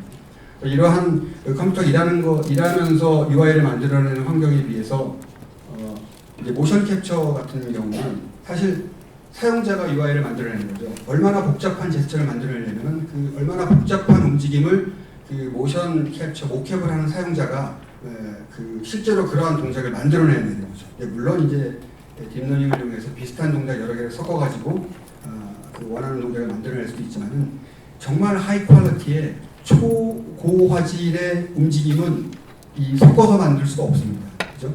그러한 것들을 생각한다면은 그 움직임에 대한 정확한 솔루션을 가지고 있기 전에는 그 움직임을 만들 수가 없기 때문에 사용자가 굉장히 힘들거든요. 하지만 그 컴퓨터는 그 추적하고 인지해서 모션을 만들어내는 프로세스 같은 경우는 처음에 한번 만들어 놓고 프로그램을 해 놓으면은 사용자가 움직이는 데에 따라서 매핑만 해주면 되기 때문에 사실 컴퓨터는 조용히 편안하게 그 기능을 수행하게 되겠죠. 근데 이러한 환경이 일반적인 인터랙션 환경이라면은 사실 그 고급 고도의 인터랙션을 필요로 하는 이런 이상적인 HCI 환경이 되겠죠.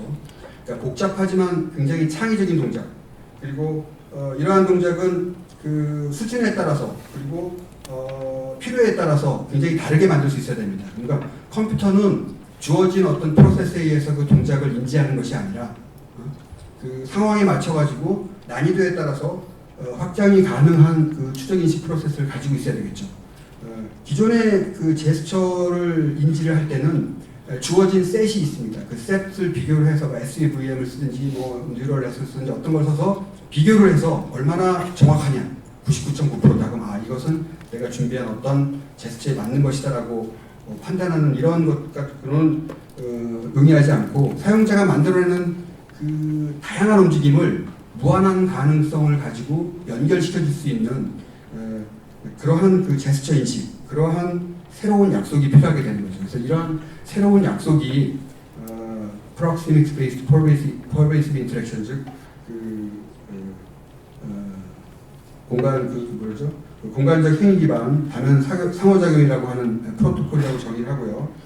제스처는 사용자의 움직임을 이렇게 구분해갖고 분석해가지고 쓰는 것이 아니라 공간에다 제스처를 쓸 수 있는 제스처 프린팅의 어떤 개념으로 생각을 해야 될 것으로 생각이 됩니다. 그래서 먼저 이제 첫 번째는 여러분 이제 그 제스처 인식의 기존의 제스처 인식이 확장이 되겠는데요. 뭐 분명히 이제 제스처 인식을 제가 지금 얘기한 PPI를 실현시키기 위해서는 사용자 주변의 모든 공간, 모든 동작, 모든 수준까지를 추적을 해야 되는데 사실 그러한 것들이 지금까지는 아직 용이하지 않기 때문에 기존에 있는 제스처 인식의 그 수준을 이제 확장을 하다가 그 다음에 이제 그 2단계가 되겠네요. 2단계는 어떤 형태를 생각을 하고 있냐면요. 실질적으로 이제 공간에서 제스처 프린팅을 가능해야 됩니다. 그래서 제스처 프린팅이라고 한다면은 동일한 궤적을 움직인다 할지라도 이 사람과 지금 이 두 사람은 동일한 궤적을 따라서 어떤 제스처를 만들고 있는데요. 회전값이 틀린 것을 표현하려고 했습니다. 이걸 뭐 다른 특별한 의미가 아닌 게 아니고요. 그 자기 팔의 회전이라든지 뭐 속도라든지 이런 거를 조금 다른 형태로 움직였을 때의 제스처를 의미하는 거예요. 이 두 개가 서로 달라야 됩니다. 그리고 다른 궤적으로 움직인다 손 치더라도 사실 어떤 비슷한 부분, 이 사람이 의도하고자 하는 인텐션, 이 사람이 이러한 제스처를 취했을 때 어떤 의도로 이러한 제스처를 취했는지를 우리가 파악할 수 있는 그 도구 내지는 그 문법이 있어야 되는 것이죠. 그래서 이거를 실현시키기 위해서는 부분적으로나마 이러한 움직임을 이런 회전도 알아야 되고 궤적도 알아야 되고 그 미묘한 떨림을 추적할 수 있는 어떤 추적 장비가 필요하게 되겠죠. 그렇죠?